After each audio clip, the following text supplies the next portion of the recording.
All right, Scott Adams, let's review some of the things he has said on Twitter. He says, I would like to publicly apologize for continuously ignoring the accurate data, which he puts in quotation mark. So, is he sarcastic? Is it accurate data? You never know with Scott Adams, I guess. On COVID, that people sent me for 3 years. But just so I don't make that mistake again, is there a separate list of the strangers I should trust to know which data is the good stuff? And I said, you're committing the mistake again. You're looking for people to trust. There's no way around it. You're going to have to start caring about data and argument, not people. And he says, are you suggesting I trust my own ability to read the data? I did that and determined it was all crap. Can you teach me how to spot the good stuff? Absolutely. As I say to young kids, you can do it. I'll have a full show tonight explaining the basics. I'm not sarcastic and not meant to demean you. I will lay out the basics for how to interpret data. In other parts of the conversation, someone was accusing him of sarcasm, and he was saying people just can't take yes for an answer. And later he said, this is exactly the kind of skill I don't have. I can't tell who is credible. I'm glad so many of you can. Again, it's not about credibility. It's about how do you process the data, and is the claim of people linked to their data, or are they overclaiming for the data that they have? He says, Dr. Malone got vaccinated the same time I did, and for the same reasons. Was I supposed to ignore that? Yes, Scott Adams. Yes, the people and their decision is to be fully ignored. Their rationale may be heard, but their rationale will have to go through the process of the scientific method. You're going to have to establish whether they have a rationale or whether Dr. Malone was under extortion. So no matter how specialized he may be or an expert he may be, as he takes this decision, he is under extortion. He knows that it's going to get hard for the vax. He knows he has to travel for his various appearances. He knows that there is social pressure on him, so no one is valid as a model in a pandemic, and it is not a valid argument that some expert got the vaccine, and in fact he ended up regretting it. So when you trust someone based on who they are or based on their status of authority, you are already outside of the scientific method. And finally, another error that he committed today, a trial of intention. He says, name someone prominent who didn't monetize their objection to the shots.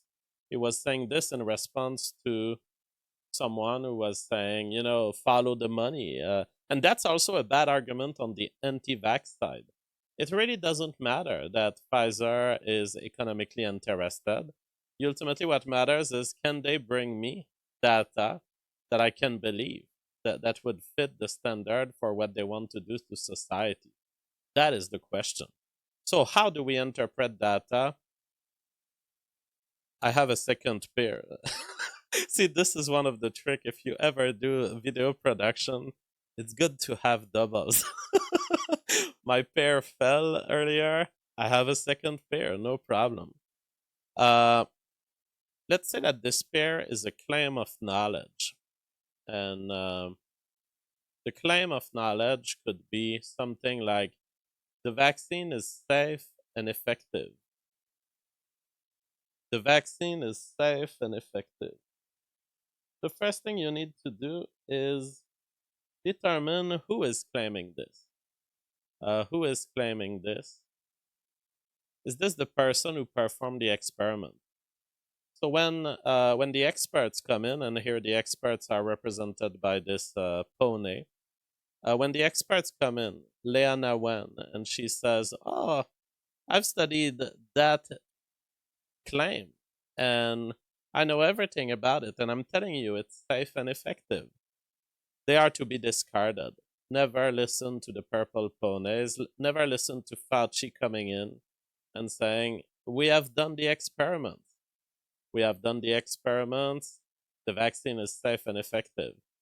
People are not to be trusted. Never.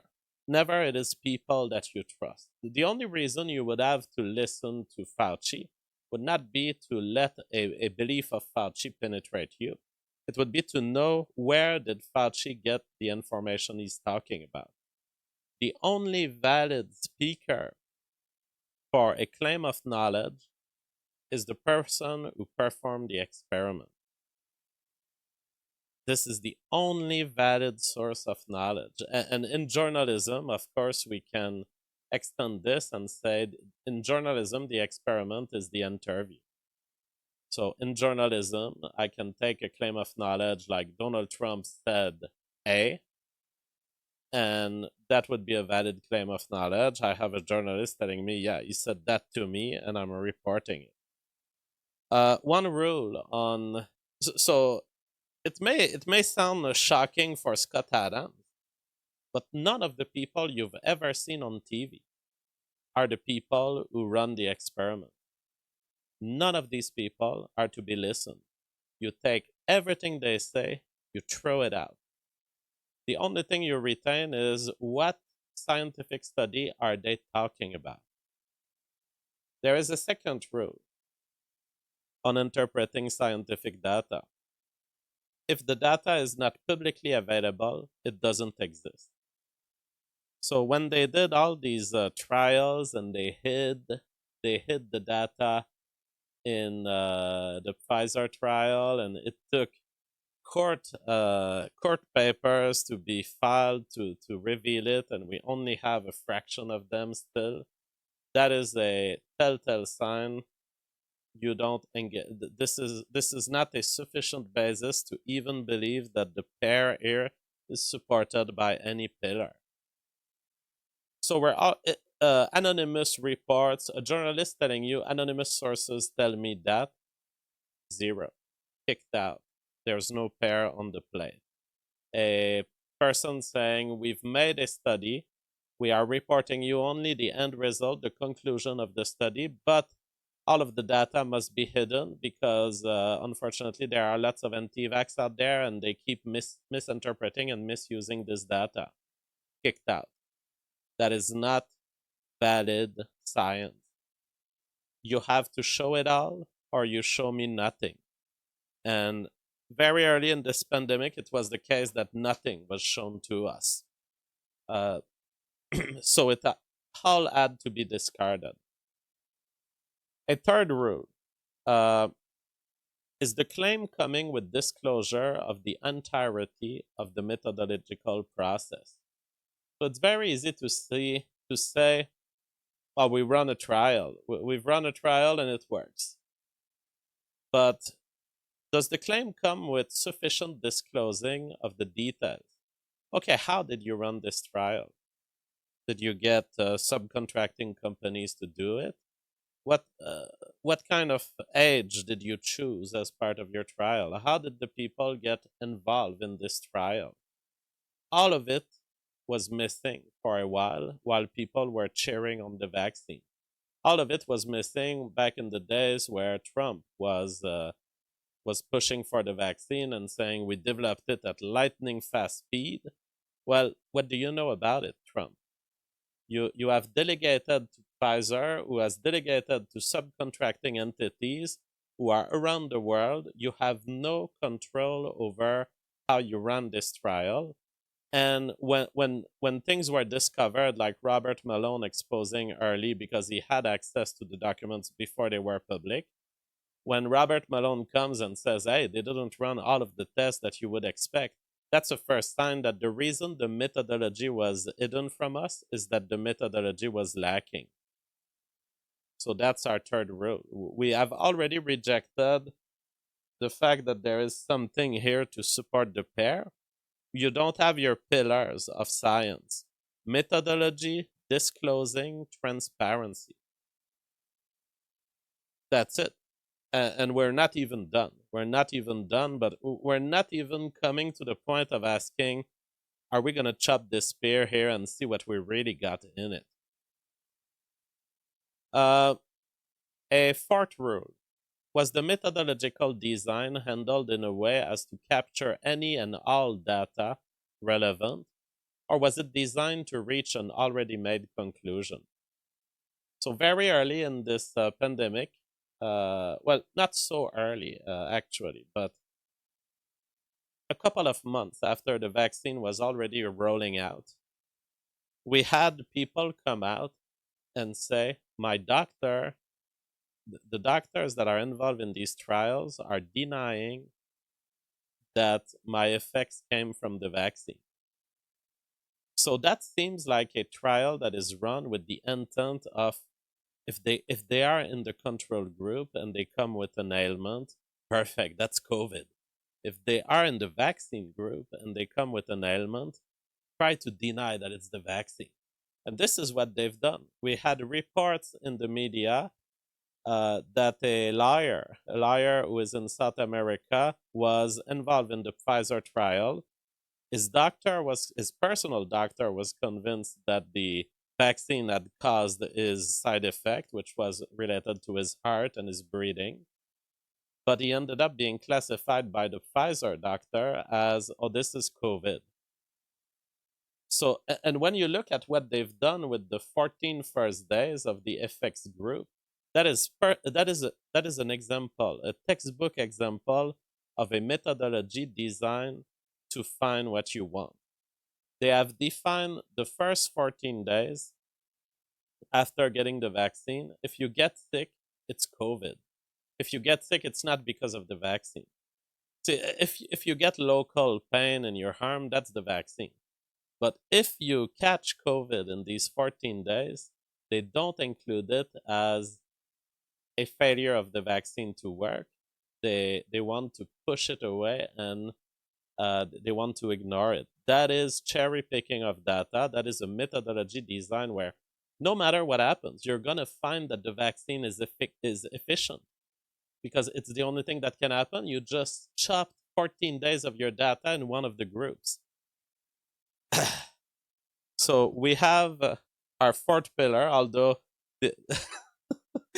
I only had an object that had 3 pillars, but I guess you can imagine a fourth pillar here is the methodology formed in a way that would anyway find what you want.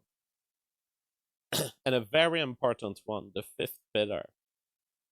What is the domain of validity of the methodological design in time, space, and genetic diversity?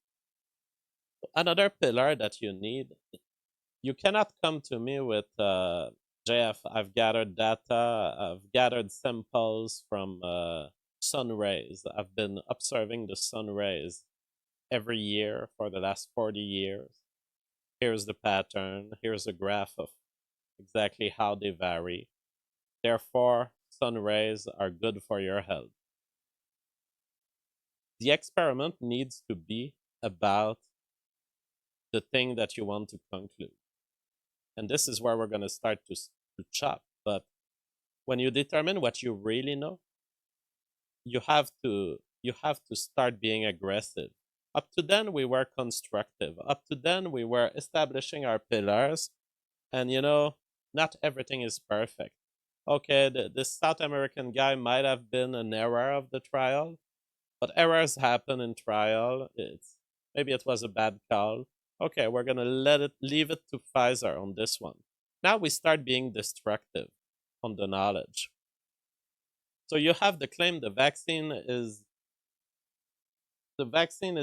safe and efficient. What is the time domain of this claim?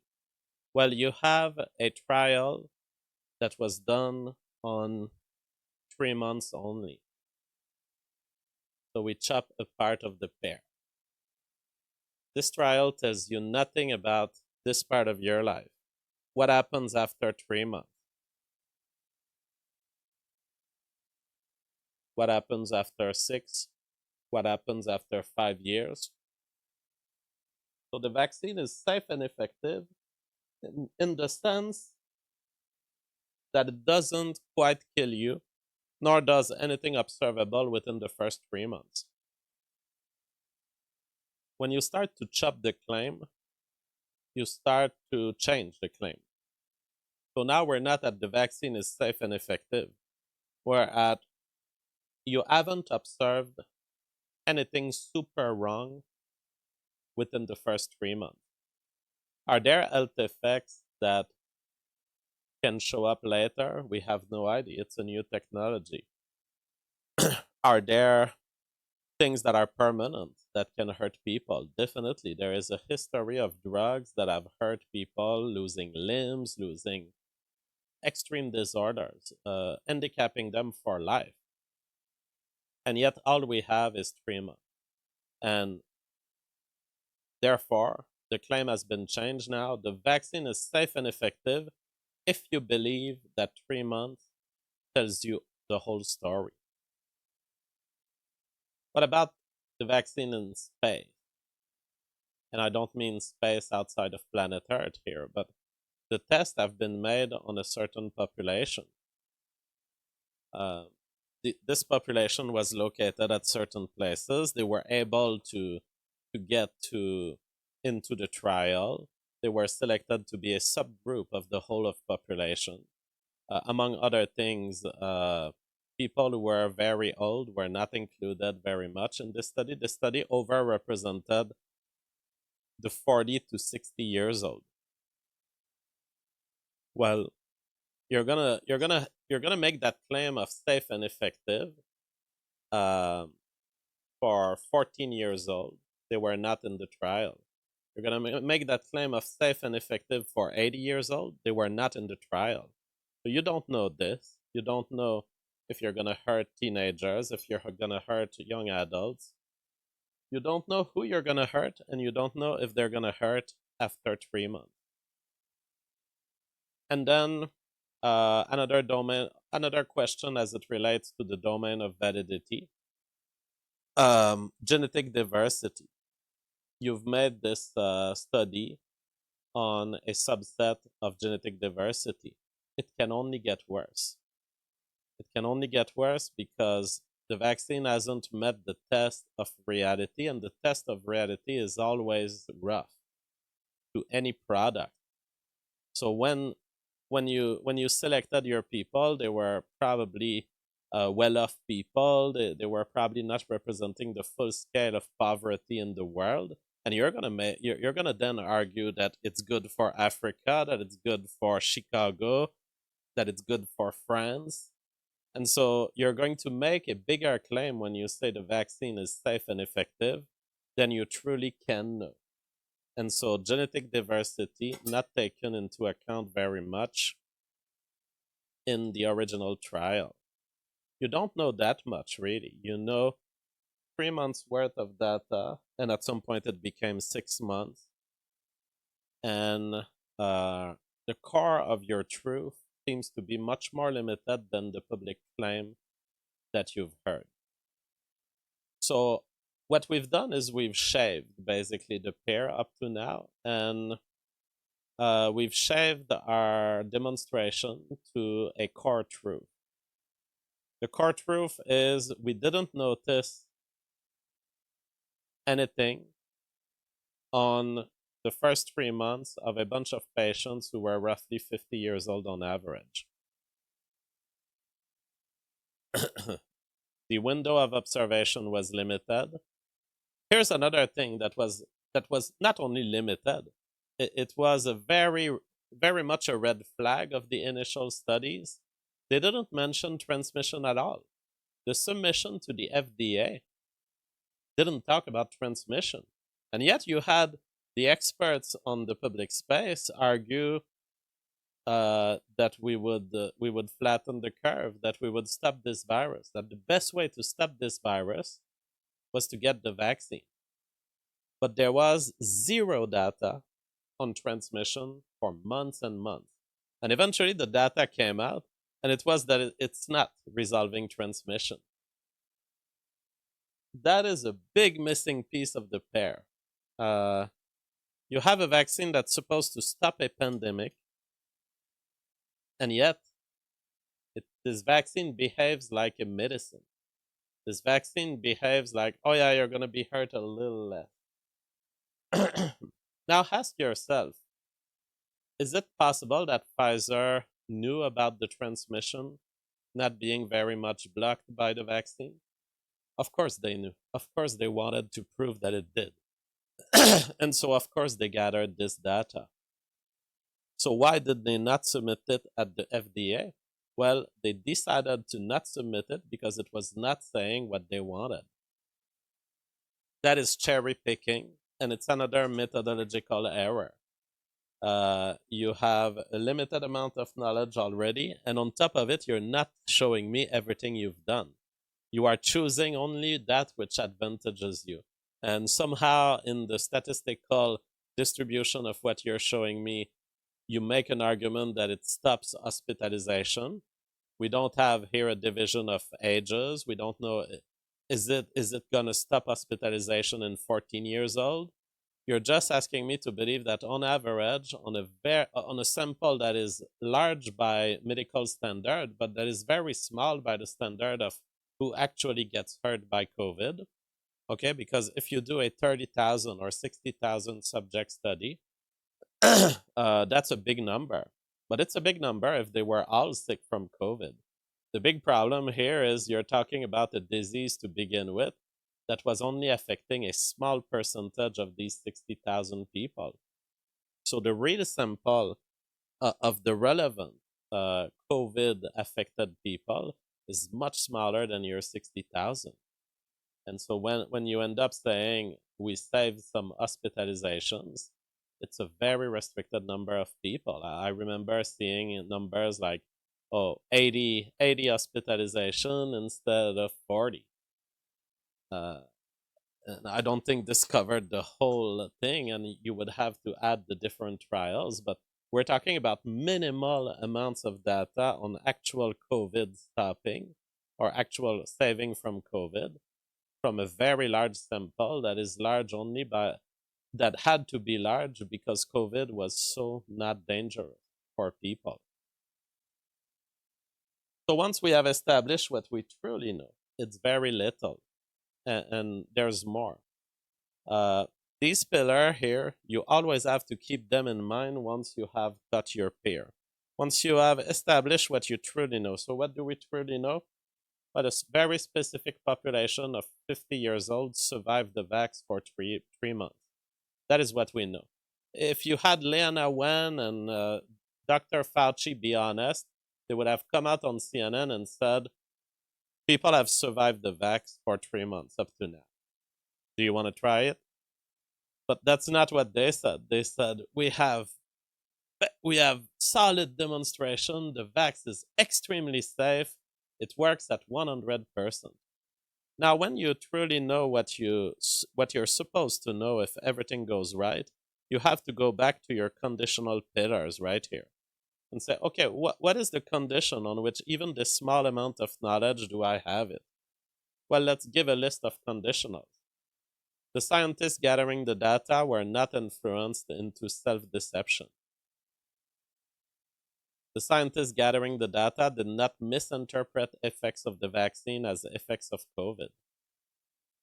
The scientists gathering the data did not intentionally commit fraud.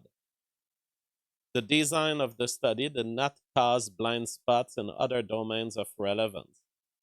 Like, a study can be designed in a way that you miss something grave. And here's an example of something that the study submitted to the FDA could not catch properly. You see here, this is the wave of COVID deaths.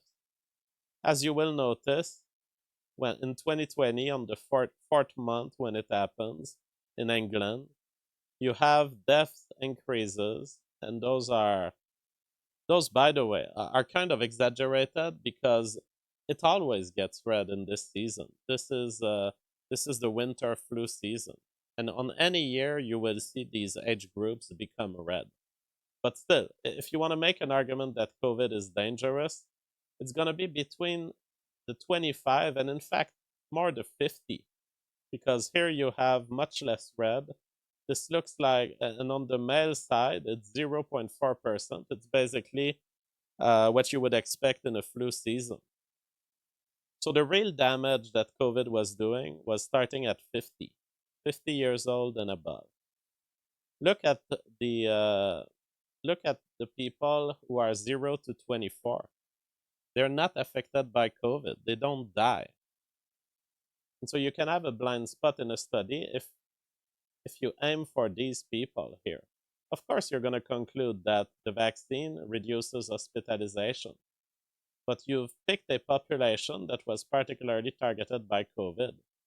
If you boil it down to, is it useful for a 22-year-old to get the vaccine? And they were told, they were forced to get the vaccine. It's absolutely not useful because they didn't have to be scared of COVID to begin with.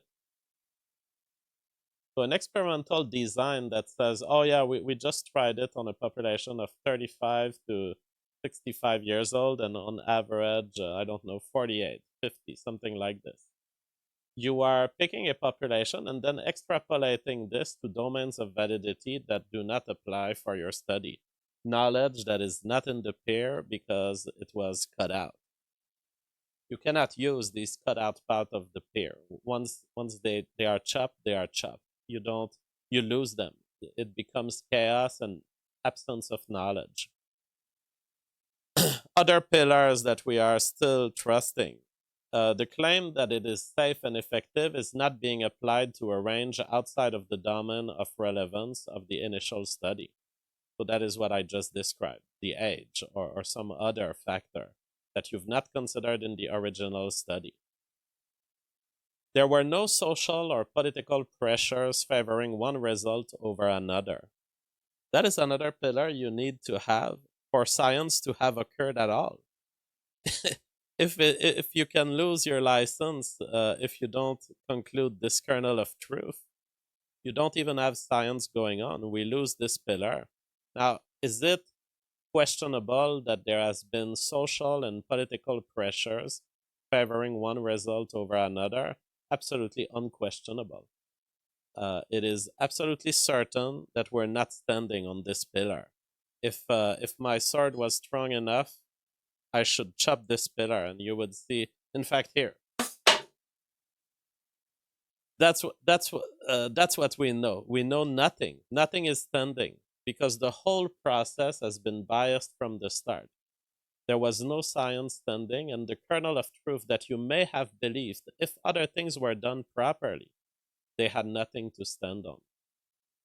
Another pillar that we would have had if we continued caring, the people suffering from side effects felt that they could express freely their worries without intimidation or mob pressure.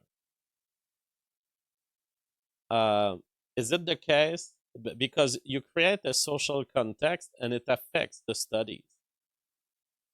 Is it the case that the patients felt a need for the vaccine to work?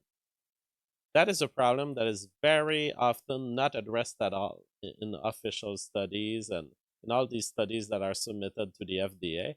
But you have partisan subjects. They all want the vaccine to work. And and here's the problem. Many of them know whether they got the vaccine because you didn't have a double-blind process. How do I know this? Well, first, there's been exposure of internal Pfizer document, and there's been complaints from the inside that patients were exposed to their own document, telling whether they were on the control side or on the vaccine side. But I also know that anyways, patients know because the control injection isn't as painful as the vaccine injection. So when the patient feels, oh my God, my arm is hurting for 2 days after, they know that they are in the vaccine category. And what's going to happen under a highly political, highly pressured trial?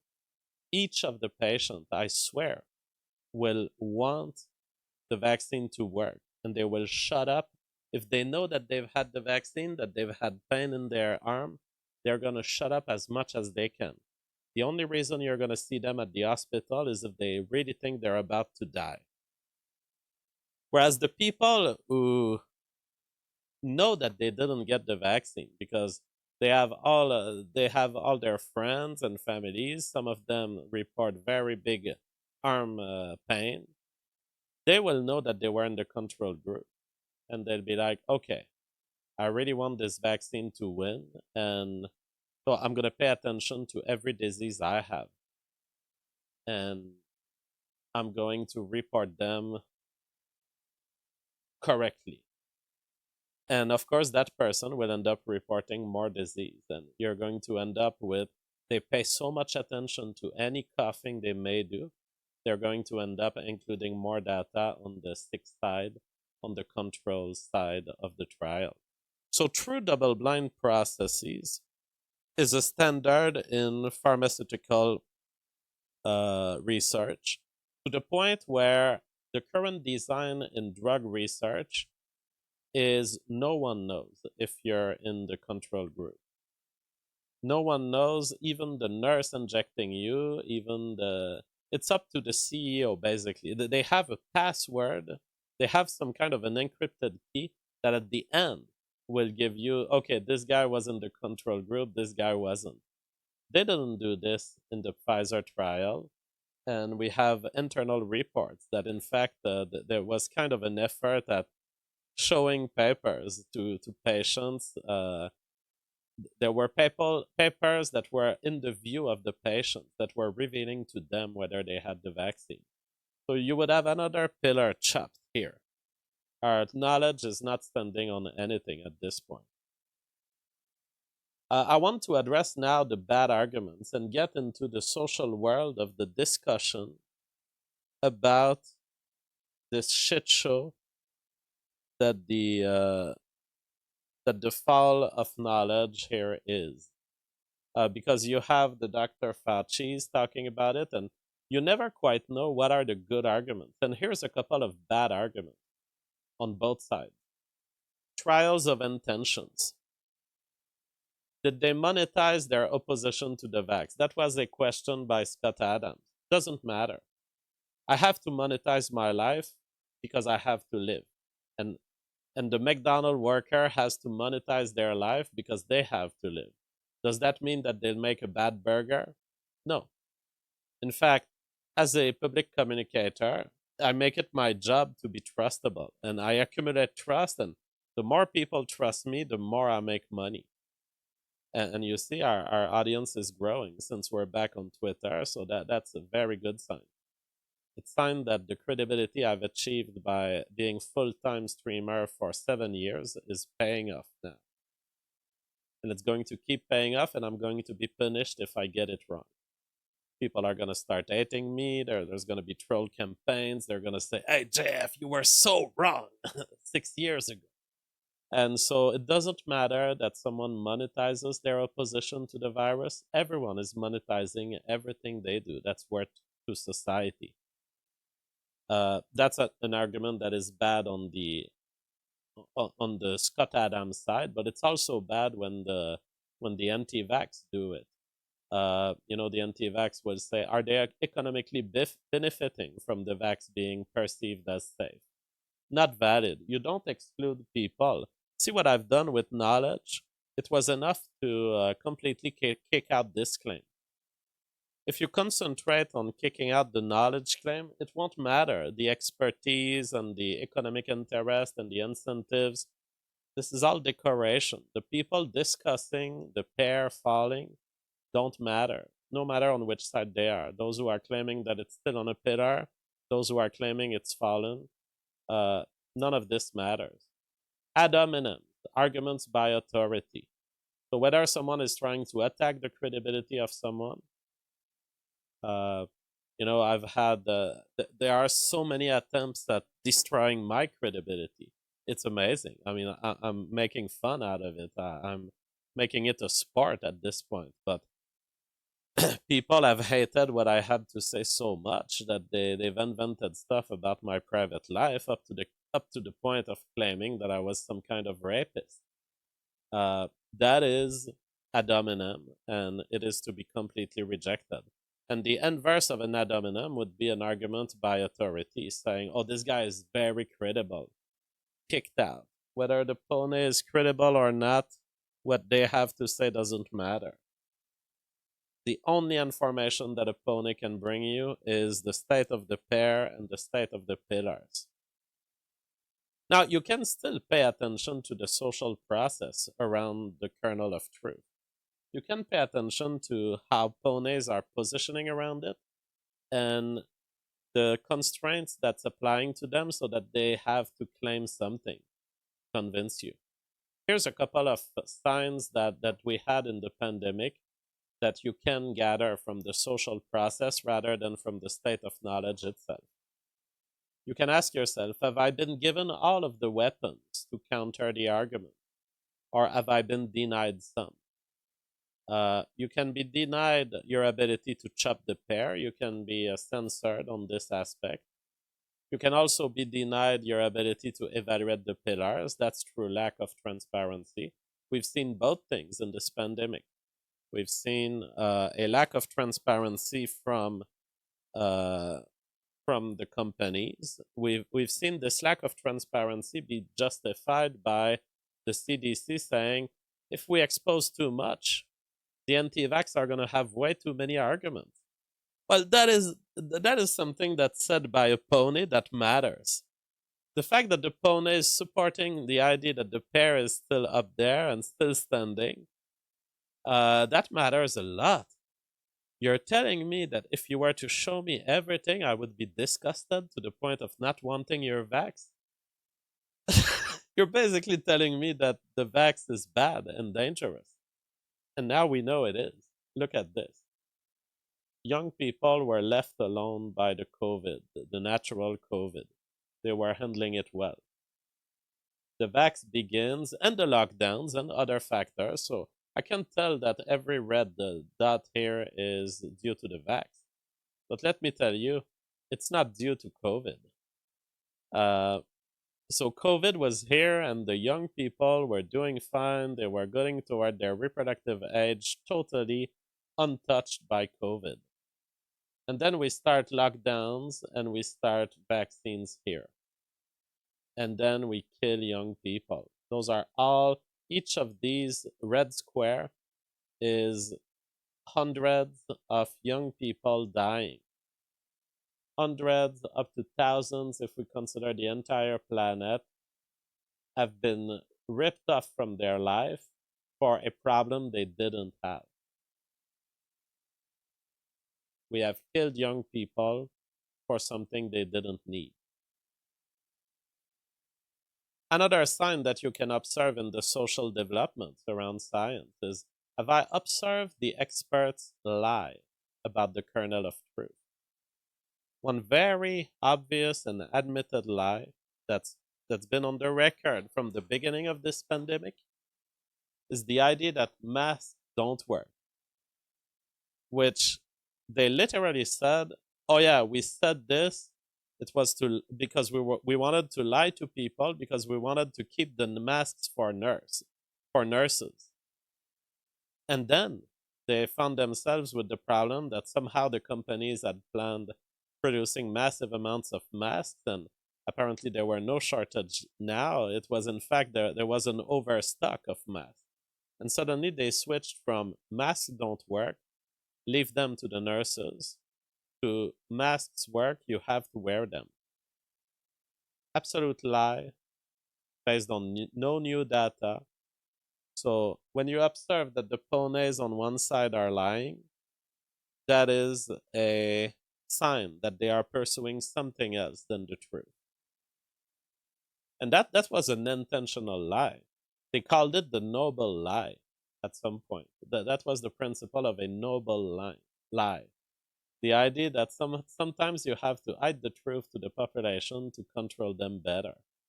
If they are on this program, you know that there's no point at which their assessment of the pair and its standing will be valid.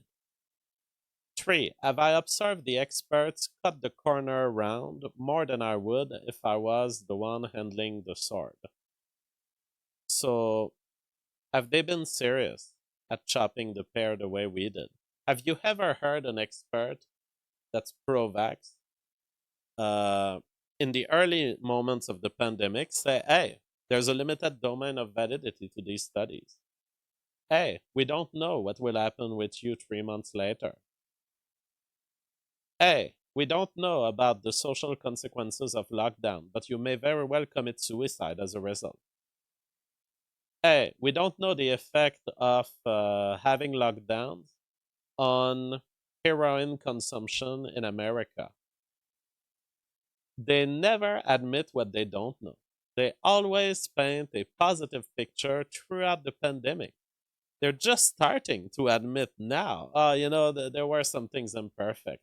But when it mattered, you never heard them acknowledge the weaknesses of their own methods.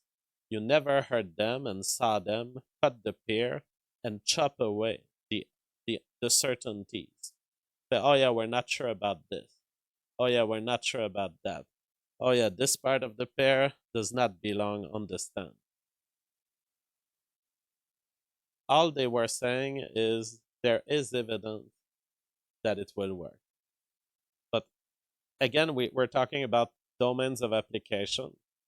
A little study in which you studied 100 families and you had them, some of them wear masks, some of them don't wear masks, some of them have some kind of lockdown imposed on them, some of them don't, is not telling you what you're going to do, what it's going to lead to when you apply it to the whole of society. Especially not if the whole of society can only apply it imperfectly. You know how they went to, okay, it's going to be locked down except for the grocery store workers. Well, you're already outside of the domain of application of the original study. In the original study, you didn't have people going to the grocery store. You were truly locking them down. You were truly imposing the mask wearing. So you so and in the original study on masks, there was no test of if you do this at the level of the whole of society with little supervision and with people still seeing their families. And I'm not arguing for stricter lockdowns here, to be clear, but I'm arguing the original studies supporting mask use were family environments of very restricted and very specialized kind. They were not looking at whole of society interventions of any kind. So between the small family context in which you did your study and imposing it on the entire planet, there is a massive difference. And you could have addressed that difference progressively. The experts could have said, all right, you know what? We're going to try in this city, we're going to do a true lockdown. If it works, we're going to apply it everywhere. So, what do you end up with? Well, nature is obviously more complex than anything you can capture in a methodological system, especially if your methodology is super focused. So nature throws at us variants. Nature throws at us circulation of the virus that's not possible to control. Nature throws at us, we need grocery stores because people need to eat. Therefore, we're not going to lock down those employees. And then you find yourself with with a context of society that is completely unrelated to the original study. And even those original studies, they were showing marginal gains on, oh yeah, okay, those who had masks, they had a little less transmission. You have no idea what will happen when you let people go get their milk at the grocery store. The sixth sense says, right, people with pre existing conditions like asthma and CPD were at the highest risk, especially the very old with weak immune system. Yeah, and the whole consequences on other things, like don't obsess about COVID and COVID deaths. That by itself is a categorization, by the way, which was also lacking. It was one of the weak parts of the pair that would get chopped out. But this whole conception that, okay, you have to ask yourself, have the experts used a methodology that exaggerates their side of the discourse? And of course they did. We saw it from the beginning of the pandemic before there was even talk of having a vax. You saw that they started claiming COVID cases leading to death. COVID cases that are deaths, COVID deaths. Now, none of these were actually pointing to deaths that have been assessed by a professional to have been caused by COVID, they were all done from a statistical perspective. If you passed a positive test and you died, that's a COVID death. And this whole term COVID death is one of the most deceptive thing I've ever heard. It's the idea that you were a COVID case and you died. So it's a COVID death. See the labeling here? But when you chop it, when you get to the kernel of truth, what's the kernel of truth? The kernel of truth is that people had COVID and they were dying from something. Now, you can have a massive exaggeration here of the gravity of the virus that happens purely socially, that is not factual in nature. And when you look at the curves of excess death, it doesn't seem that anything that happened in the last 3 years was any more grave than what would be expected by a regular harsh flu season. A flu season that happens, by the way, to a population that's getting older and older every year. There's one thing you need to take into account. If we get older and older every year, the curves of the flu deaths, of the excess deaths due to flu, will get higher. There's just more people that the flu can kill. It's not a sign that the flu is even harder. So by the standard of regular seasonal flu, COVID didn't do anything amazing, didn't do anything shocking. It's just a peak. I mean, I can pull it right here. It's just a peak that is slightly off season and seems to reach slightly higher than, but you have very high peaks on some other years here. But just taking 2018, well, that's a pretty big area under the curve here. In fact, it's a double peak. That was in 2018. Now combine these double peaks together, and it's not so far from what happened in 2020. No one lost their shit in 2018. Clearly, the media tried to focus on this spike of death and made you believe that it was something totally out of the ordinary. It's just 2 times higher than this, but this is occurring over 2 peaks. So if you were adding the first peak to the second peak, you'd probably get not so far from a similar amount of death. And you have to take into account that the average age in 2020 is a little more than in 2018 because people are getting older. So we're not talking about an event that's outside the bounds, and yet we had the experts behave as if it was outside the bounds.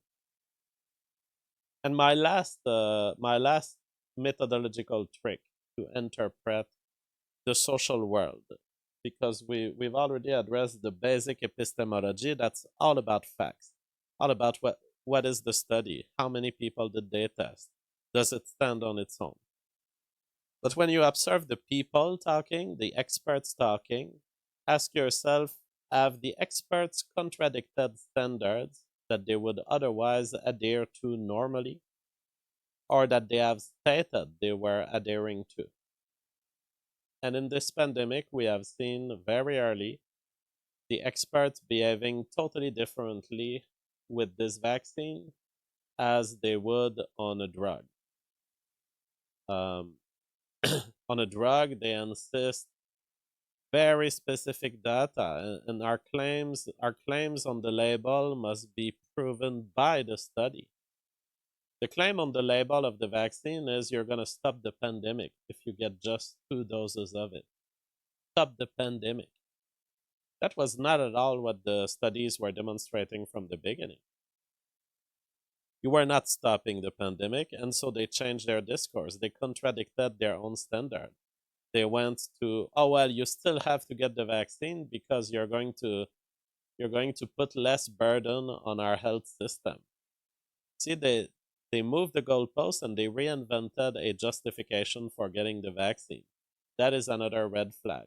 And the fact that throughout this pandemic, no one ever tried to apply a true double-blind study standard of long-term following, which they would ask for any new molecule. And there are people constantly dying from Alzheimer's. And there's no one coming to say, oh, we have to stop the studies because these people are dying so much. We need the drug very fast. But that is exactly what Trump did. What Trump did, and then all of the experts under him, they started saying we can sacrifice the science because there's so many people dying that it's unethical to withhold it. So let's cut the curves around, let's cut the corners and get to it fast. Lightning fast development. Well, lightning fast development by definition gives you no insight on long-term effect, and these long-term effects would have been demanded and studied for years before they would let a drug on the market, even if that drug was to save people from Alzheimer's. So violation of self-standard, violation of stated standard, violation of previous standards. There was nothing to believe in this whole crap. So Scott, and then of course, yesterday I explained to Scott Adams. Was it yesterday or 2 days ago? Maybe, yeah, 2 days ago. 2 days ago, I explained to Scott Adams that there was positive evidence for believing that there were doubts to be had around the vaccine, and there was early warnings, and there was very important information coming from the lab leak hypothesis, and that there was a way to tell certain things in this pandemic that the experts didn't want to tell. But today, what I did is how you should approach the positive claims of the other side. And you should apply all of the standards that I've listed. Thomas Howard says Trump got let down the primrose path by his closest advisors. They all had one thing in common, very sad situation. Yeah, and it is totally the fault of Trump. Trump was weak. Trump has shown himself. The thing is, Trump wanted to play the middle of politics, and you don't do this. They're going to take over your administration. They're going to control all of it. They're going to crash the economy. They hate you so much, they're willing to Sudoku the eco. It's not Sudoku, but you know what these Japanese ninjas do, where they self-sacrifice. They're willing to self-sacrifice the life of America just to push their technocracy.